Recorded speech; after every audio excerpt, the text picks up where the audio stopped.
Welcome to The Pitch. This is episode 1, No One Cares, Just Start. So what is The Pitch? The Pitch is a journal of me moving from being a student journalist into the professional world. I'm Michael Dale. I'm a master's student at the University of Strathclyde studying digital journalism. I've got 15 years in the creative industries and now I'm moving from being a student journalist into the professional world.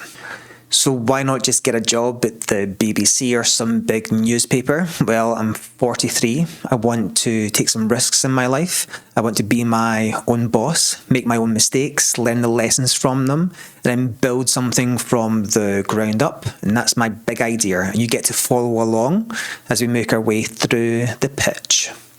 But, like all things, I've got the fear. Not the fear of being successful, but a fear of being visible, of being out there in the public space and being able to be judged for that. But I keep seeing on YouTube these videos that say, just start now, no one cares. Coming from the arts, I understand this is a creator's paradox, where you imagine some negative reaction of something that you've done, but it doesn't actually exist. So the truth is that most of my friends and family aren't watching, and I can use that invisibility, that freedom to experiment, to make mistakes, and give things a go. This is me giving things a go. I can see that as a kind of freedom, a kind of invisible cloak for me to take a bit of pressure off myself, as you could too, as we try to explore, make ourselves more seen, more visible, but in gradual steps. So on the Diary of a CEO, they had a guest, a former CIA officer, Andrew Bissonette, and he was speaking about fears and how to take controlled steps towards those irrational fears, taking the small wins. And he was saying the most important thing is to take action. Just by taking action, you show that you're not trapped by fear. Embrace change, lead the future. Richard Alderson from Career Shifters, and he wisely states that action precedes clarity, not the other way around. And I'm taking that as an action towards not seeking perfection, but making the step first and then refining things as we move forwards through our projects. And then on the Jay Shetty podcast, he had a guest, Amy McNay, and she was speaking about her new book, We Need Your Art.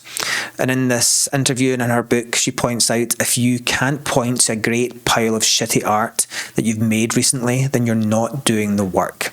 Okay, so what's the magic ingredient that we need? It's grit. About achieving extraordinary outcomes, especially in high-performance contexts. And then there's the researcher, Angela Duckworth, and her book, Grit, The Power of Passion and Perseverance. She says, a tendency that fuels sustained action in the face of relentless adversity over an extended period of time that leads to the extraordinary achievements and outcomes. It's a combination of long-term passion and long-term perseverance.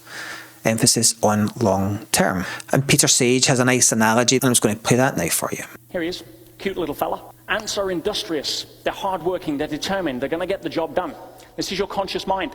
In fact, this particular ant went to a personal development seminar last week. He set his goals, and he's marching north confidently in the direction of his achievements. The problem is, he's marching over the back of an elephant that's heading south.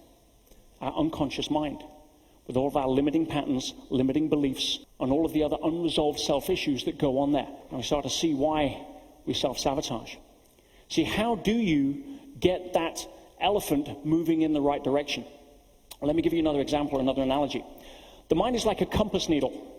In fact, it can only point in one direction at a time. But when we're operating from our ants, that 5% of the time where we're conscious and using free will, we can grab that compass needle and we can point it anywhere. That's what free will allows us to do. If we're feeling down, we can go choose to watch a comedy or call a friend who can cheer us up. And if we're feeling low on energy, we can go put the kettle on and make ourselves a coffee or a drink. But 95% of the time, we're not doing that. And as soon as we let our hand off of that compass needle consciously, it will always drift back to its default magnetic north, which unfortunately for most people is more negative than positive. So how do we reprogram our magnetic north? We do this through validation, not validation from external sources like other people. We're doing it from ourselves.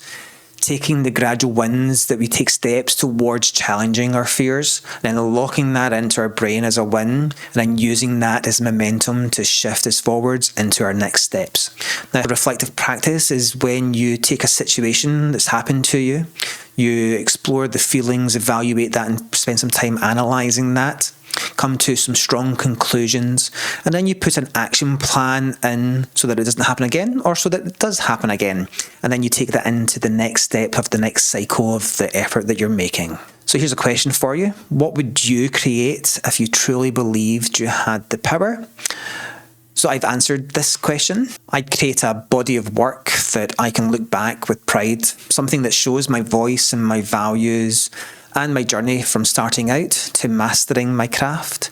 It would be honest, something rough around the edges, but unmistakably mine. A record of me taking the risk and making it count. Thank you for spending your time with me on The Pitch, Episode 1. I'm Michael Dale. See you in Episode 2.